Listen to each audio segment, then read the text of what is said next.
you go. May anis on the steering wheel. Ayan, may ebidensya na. 45 lang pala dito. May ebidensya na. Kapadala ko kay Mel. Ano ba email ni Mel? Bigyan mo sa email ni Mel. Kapadala ko sa kanya. Nga makikita ko.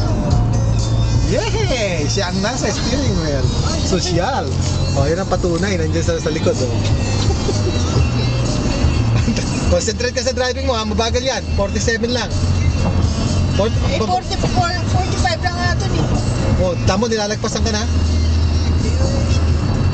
Masyadong mabilis naman pagka ano.